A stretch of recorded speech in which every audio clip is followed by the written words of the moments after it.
تاریخ ہمیں اکثر بادشاہوں اور جرنیلوں کا نام بتاتی ہے۔ جی، لیکن وہ کہانیاں اکثر رہ جاتی ہیں جو پردے کے پیچھے چل رہی ہوتی ہیں۔ بالکل۔ آج ہمارے پاس تاریخی متن کے کچھ ایسے ہی اقتباسات ہیں جو ایک گمنام ہیرو، ایک رقاصہ اور جاسوسہ زکھوئی کی کہانی بتاتے ہیں۔ ایک ایسی عورت جس نے اپنی جان پر کھیل کر ایک بہت بڑی بغاوت کو بے نقاب کیا، ایک ایسی بغاوت جو ایوبی سلطنت کی بنیادیں ہلا سکتی تھی۔ تو آج ہم ان ذرائع کی مدد سے زکھوئی کی قربانی، اس کی ذہانت اور اس سازش کی گہرائی کو سمجھنے کی کوشش کریں گے۔ چلیں پھر شروع کرتے ہیں۔ تو آئیے سیدھا منظر میں داخل ہوتے ہیں۔ قاہرہ کا محل ہے۔ صلاح الدین ایوبی اپنے سپہ سالار اور انٹیلیجنس چیف علی بن سفیان کے ساتھ سر جوڑے بیٹھے ہیں۔ رپورٹس کچھ اچھی نہیں ہیں اور ماحول میں شدید تناؤ ہے۔ اور یہ منظر خود بہت اہم ہے۔ صلاح الدین جیسے حکمران کے لیے انٹیلیجنس صرف معلومات نہیں تھی، یہ سلطنت کی بقا کی ضمانت تھی۔ علی بن سفیان کا ان کے ساتھ ذاتی طور پر موجود ہونا یہ بتاتا ہے کہ معاملہ صرف فوجی نہیں بلکہ بہت ہی خفیہ اور نازک ہے۔ اور رپورٹس کس بارے میں ہیں؟ رپورٹس سوڈانی فوج میں بے چینی اور ایک ممکنہ بغاوت کی طرف اشارہ کر رہی ہیں، جو کسی بھی حکمران کے لیے ایک ڈراؤنا خواب ہوتا ہے۔ بالکل۔ اور اسی گھمبیر میٹنگ کے بیچ میں ایک دربان گھبرائے ہوئے انداز میں اندر آتا ہے۔ اچھا۔ وہ کہتا ہے کہ ایک سپاہی ایک زخمی لڑکی کو اٹھائے باہر کھڑا ہے اور وہ لڑکی اصرار کر رہی ہے کہ اسے فوراً امیر مصر سے ملنا ہے۔ اور یہ سنتے ہی علی بن سفیان؟ جی، علی بن سفیان جو اب تک بالکل پرسکون تھے، کمان سے نکلے ہوئے تیر کی طرح کمرے سے باہر بھاگے۔ صلاح الدین ایوبی بھی ان کے پیچھے۔ یہ رد عمل کچھ عجیب نہیں لگتا؟ ایک زخمی لڑکی کی خبر پر انٹیلیجنس چیف کا اس طرح بھاگنا؟ نہیں، یہ عجیب نہیں بلکہ یہ جاسوسی کی دنیا کا ایک بنیادی اصول واضح کرتا ہے۔ جاسوسی نیٹ ورکس انسانی اساسوں پر مبنی ہوتے ہیں۔ صحیح۔ علی بن سفیان کا رد عمل یہ بتا رہا ہے کہ یہ لڑکی کوئی عام مخبر نہیں تھی، وہ اس کے نیٹ ورک کا کوئی بہت ہی قیمتی حصہ تھی۔ ایک اہم آسے کا زخمی ہونا مطلب پورے آپریشن کے لیے خطرے کی گھنٹی ہے۔ یعنی دشمن آپ کے بہت قریب پہنچ چکا ہے۔ بالکل۔ وہ جانتے تھے کہ یہ لڑکی جو بھی خبر لائی ہے وہ سلطنت کی تقدیر بدل سکتی ہے۔ لڑکی کو اندر لایا جاتا ہے۔ اس کی حالت اتنی خراب ہے کہ صلاح الدین اسے اپنے پلنگ پر لٹا دیتے ہیں۔ پلنگ کی سفید چادر فوراً خون سے سرخ ہونے لگتی ہے۔ وہ طبیب کو بلانے کا حکم دیتے ہیں، لیکن لڑکی ایک ٹوٹی ہوئی نحیف آواز میں کہتی ہے، کسی کو نہ بلاؤ، میں اپنا فرض ادا کر چکی ہوں۔ آپ دیکھیں، اس کا پہلا جملہ ہی اس کے کردار کی پختگی کو ظاہر کرتا ہے۔ جی، وہ مر رہی ہے لیکن اس کی پہلی ترجیح اپنی تکلیف نہیں بلکہ مشن کی تکمیل ہے۔ وہ بتا رہی ہے کہ اس کا وقت کم ہے اور طبیب سے زیادہ اہم اس کی اطلاع ہے۔ علی بن سفیان اس کے قریب جھک کر پوچھتے ہیں، تمہیں زخمی کس نے کیا ہے زکوئی؟ لیکن وہ اس سوال کو نظر انداز کر دیتی ہے۔ وہ کہتی ہے، پہلے ضروری باتیں سن لو۔ جی، اور پھر وہ معلومات دیتی ہے جو تاریخ کا دھارا بدلنے والی تھیں۔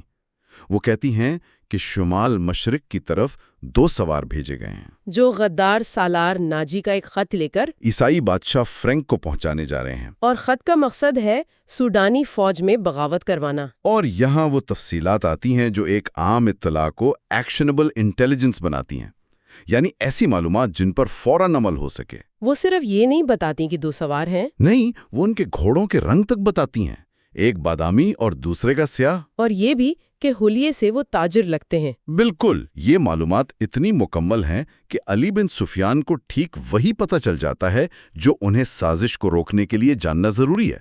سمت، حلیہ، مقصد، سب کچھ چند جملوں میں واضح۔ جی، وہ کہتی ہے، تمہاری سلطنت سخت خطرے میں ہے، ان 2 سواروں کو راستے میں پکڑ لو۔ یہ کہتے کہتے زکوئی کو غشی آ جاتی ہے۔ طبیب آ کر خون بند کرنے کی کوشش کرتے ہیں لیکن ظاہر ہے زخم بہت گہرے ہیں۔ جب اسے کچھ دیر بعد ہوش آتا ہے تو وہ مزید تفصیلات بتاتی ہے کہ ناجی نے کیا باتیں کیں، 2 سوار کیسے آئے اور پھر اس پر حملہ کیسے ہوا۔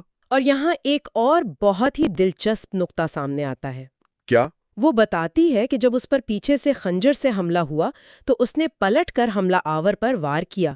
حملہ آور کی چیخ سے اسے اندازہ ہوا کہ وہ کوئی مرد نہیں بلکہ ایک عورت تھی۔ جی، اس کا مطلب یہ ہے کہ زکوئی کو 2 محاذوں پر لڑنا پڑ رہا تھا، ایک طرف ریاستی سازش اور دوسری طرف حرم کی اندرونی سیاست اور ذاتی حسد۔ اچھا، یعنی کوئی اس کی جان کا دشمن بن گیا تھا؟ بالکل، اور یہ جاسوسی کے کام کی ایک تلخ حقیقت ہے کہ بعض اوقات سب سے بڑا خطرہ دشمن سے نہیں، اپنوں کے حسد سے آتا ہے۔ اس کے آخری لمحات بہت جذباتی ہیں۔ وہ صلاح الدین کا ہاتھ پکڑ کر چومتی ہے اور کہتی ہے اللہ آپ کو سلامت رکھے، آپ شکست نہیں کھا سکتے۔ پھر وہ علی بن سفیان کی طرف دیکھ کر ایک سوال پوچھتی ہے جو اس کی پوری زندگی کا خلاصہ ہے، میں نے کوتاہی تو نہیں کی؟ اسے احساس ہے کہ زکوئی نے اپنے فرض سے کہیں آگے بڑھ کر کام کیا ہے۔ اور پھر وہ اپنی ذاتی کہانی بتاتی ہے جو اس کردار کو اور بھی المناک بنا دیتی ہے۔ اس کے آنسو نکل آتے ہیں اور وہ کہتی ہے کاش میں مسلمان ہوتی۔ پھر وصیت کرتی ہے کہ میرے اس کام کا جو بھی معاوضہ دینا ہے وہ میرے اندھے باپ اور سدا بیمار ماں کو دے دینا۔ اور وجہ بھی بتاتی ہے کہ ان کی معذوریوں نے مجھے 12 سال کی عمر میں رقاصہ بنا دیا تھا۔ یہ کہہ کر اس کا سر ایک طرف ڈھلک جاتا ہے اور اس کی روح پرواز کر جاتی ہے۔ یہ انکشاف اس کردار کو ایک ناقابل یقین گہرائی دیتا ہے۔ وہ صرف ایک جاسوسہ نہیں تھی، وہ حالات کی ستائی ہوئی ایک بیٹی تھی، جس کی وفاداری شاید کسی سلطنت یا مذہب سے زیادہ اپنے خاندان سے تھی۔ بالکل، اور یہاں صلاح الدین کا قائدانہ کردار بھی کھل کر سامنے آتا ہے۔ وہ حکم دیتا ہے کہ اسے پورے اعزاز کے ساتھ دفن کرو، اس نے اسلام کے لیے جان قربان کی ہے۔ ایک غیر مسلم جاسوسہ کے لیے یہ بہت بڑا اعتراف ہے۔ جی، یہ ظاہر کرتا ہے کہ صلاح الدین اہلیت اور قربانی کو مذہب کی اینک سے نہیں دیکھتے تھے۔ تو اب سب سے بڑا سوال، آخر یہ زکوئی تھی کون؟ اس کا پس منظر کیا تھا؟ ذرائع بتاتے ہیں کہ وہ مراکش کی ایک رقاصہ تھی جس کا مذہب کسی کو معلوم نہیں تھا۔ نہ مسلمان، نہ عیسائی، اور شاید یہی اس کی سب سے بڑی خوبی تھی۔ بالکل، علی بن سفیان کی ذہانت کا اصل ثبوت یہی انتخاب تھا۔ اسے سوڈانی سالار ناجی کے بارے میں معلوم تھا کہ وہ ایک سازشی اور خطرناک شخص ہے۔ کیسا خطرناک؟ وہ حسن بن صبا کے فدائیوں کی طرح حسین لڑکیوں اور نشے کے ذریعے لوگوں کو اپنے جال میں پھنستا تھا۔ ایسے شخص کو قابو کرنے کے لیے علی بن سفیان کو ایک ویسا ہی جال بچھانا تھا۔ تو اس نے جان بوجھ کر ایک ایسی لڑکی کا انتخاب کیا جس کی شناخت پراسرار تھی۔ جی ہاں، تاکہ وہ ناجی کے سامنے ایک مکمل بلینک کینوس کے طور پر پیش کی جا سکے۔ اور منصوبہ بھی کمال کا تھا۔ علی بن سفیان نے خود ایک غلام فروش کا روپ دھارا اور زکوئی کو ناجی کے ہاتھوں فروخت کر دیا۔ یہ ایک کلاسک ہنی ٹریپ منصوبہ تھا۔ لیکن یہاں ایک بہت بڑا فرق تھا۔ جی ہاں، فرق یہ تھا کہ عام طور پر ایسے منصوبوں میں ایجنٹ شکار بن کر جاتا ہے، لیکن زکوئی شکاری تھی۔ اچھا۔ اس کی شخصیت میں ایسا جادو تھا کہ ناجی جو دوسروں کو پھنساتا تھا، خود اس کے دام میں ایسا پھنسا کہ وہ اس پر اندھا اعتماد کرنے لگا۔ اتنا کہ وہ اس کے سامنے سلطنت کے خلاف سازش کی باتیں بھی کرنے لگا۔ اپنے نائب کے ساتھ۔ جی، اس کی سب سے بڑی غلطی یہ تھی کہ وہ سمجھتا تھا کہ وہ زکوئی کو استعمال کر رہا ہے، جبکہ حقیقت میں زکوئی اسے استعمال کر رہی تھی۔ اور ناجی کا تکبر تو دیکھیں، وہ اس غلط فہمی میں تھا کہ اب وہ اسے صلاح الدین ایوبی کو پھانسنے کے لیے استعمال کرے گا۔ جی، ذرائع بتاتے ہیں کہ اس نے جشن کی ایک رات زکوئی کو صلاح الدین کے خیمے میں بھیجا، اور بعد میں فخر سے کہتا پھرا کہ اس نے صلاح الدین کا بت توڑ دیا ہے۔ لیکن حقیقت اس کے بالکل برعکس تھی۔ یہ ایک بہت ہی پیچیدہ اور خطرناک دوہرا کھیل تھا جو زکوئی کھیل رہی تھی۔ دوہرا کھیل؟ کیسے؟ جب وہ صلاح الدین کے خیمے میں جاتی تھی تو دراصل اسے رپورٹ دینے اور نئی ہدایات لینے جاتی تھی۔ اور اس کے بعد؟ اس کے بعد وہ خیمے سے نکل کر ایک اور جگہ جاتی تھی جہاں منہ سر لپیٹے ایک آدمی اس کا منتظر ہوتا تھا۔ وہ آدمی کوئی اور نہیں، علی بن سفیان تھا۔ یہ سوچنا بھی مشکل ہے کہ اس پر کتنا نفسیاتی دباؤ ہوگا، ہے نا؟ بالکل، ایک ہی وقت میں دو بالکل مختلف کردار نبھانا، ناجی کے سامنے ایک موہت معشوقہ اور صلاح الدین کے سامنے ایک ٹھنڈے دماغ کی پیشہ ور جاسوسہ۔ ایک غلطی، ایک غلط لفظ، اور کھیل ختم۔ اسے ہر لمحہ اپنی وفاداری اور اپنی اصلیت چھپانی تھی۔ یہ صرف جاسوسی نہیں تھی، یہ ایک نفسیاتی جنگ تھی جو وہ ہر لمحہ لڑ رہی تھی۔ یہ سلسلہ چلتا رہا، لیکن پھر اس کی قسمت نے ساتھ چھوڑ دیا۔ جی، جب اسے وہ سب سے اہم خبر ملی۔ جی، 2 قاصدوں والی بات۔ جی، تو وہ ناجی کے گھر سے باہر نہ نکل سکی کیونکہ اس پر پہرا سخت تھا۔ آخر جب اسے موقع ملا اور وہ وہاں سے نکلی تو حرم میں موجود اس کی مخالفین نے، جو ناجی پر اس کے قبضے سے جلتی تھیں، اس پر قاتلانہ حملہ کروا دیا۔ اور یہ بہت اہم نکتہ ہے۔ جی، ایک عظیم سلطنت کو بچانے والا مشن حرم کی ایک ملازمہ کے ذاتی حسد کی وجہ سے تقریباً ناکام ہو گیا۔ اس سے ظاہر ہوتا ہے کہ تاریخ کی بڑی سازشوں کا نتیجہ اکثر چھوٹی ذاتی رنجشوں سے نکلتا ہے۔ بالکل، آپ دشمن کی چالوں کا اندازہ تو لگا سکتے ہیں، لیکن انسانی جذبات جیسے حسد اور نفرت کا اندازہ لگانا تقریباً ناممکن ہے۔ کہانی کا اختتام یہ ہے کہ زکوئی کو پورے فوجی اعزاز کے ساتھ دفن کر دیا جاتا ہے۔ اور جس عورت نے اس پر حملہ کیا تھا، اس کی لاش بھی وہیں سے ملتی ہے اور اسے ایک گڑھا کھود کر گمنامی میں دفنا دیا جاتا ہے۔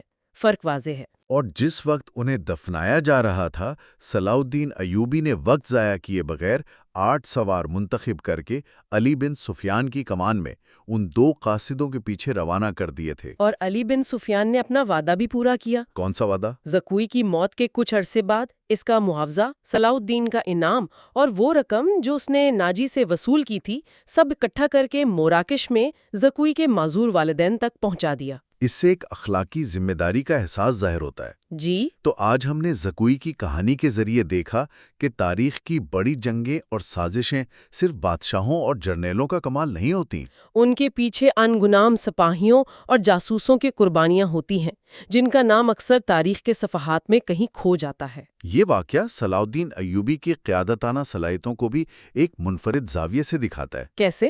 ایک طرف وہ اپنی انٹیلیجنس پر مکمل بھروسہ کرتا ہے اور ایک لمحہ ضائع کیے بغیر فوری ایکشن لیتا ہے، اور دوسری طرف وہ ایک غیر مذہب جاسوسہ کی قربانی کو نہ صرف تسلیم کرتا ہے بلکہ اسے پورے فوجی اعزاز کے ساتھ دفنانے کا حکم بھی دیتا ہے۔ یہ ان کے کھلے ذہن کو ظاہر کرتا ہے۔ بالکل، لیکن اسی کے ساتھ وہ ایک حقیقت پسند حکمران کی طرح سوچتا بھی ہے۔ اچھا، ذرائع کے مطابق زکوئی کو دفن کرنے کا حکم دینے کے بعد وہ علی بن سفیان سے ایک جملہ کہتا ہے جو ایک حکمران کی نفسیات کی گہرائیوں کو دکھاتا ہے۔ وہ کہتا ہے، یہ ہمیں دھوکہ بھی دے سکتی تھی۔ اور یہ جملہ بہت گہرا ہے۔ یہ صلاح الدین کی کمزوری نہیں بلکہ اس کی طاقت کو ظاہر کرتا ہے۔ مطلب؟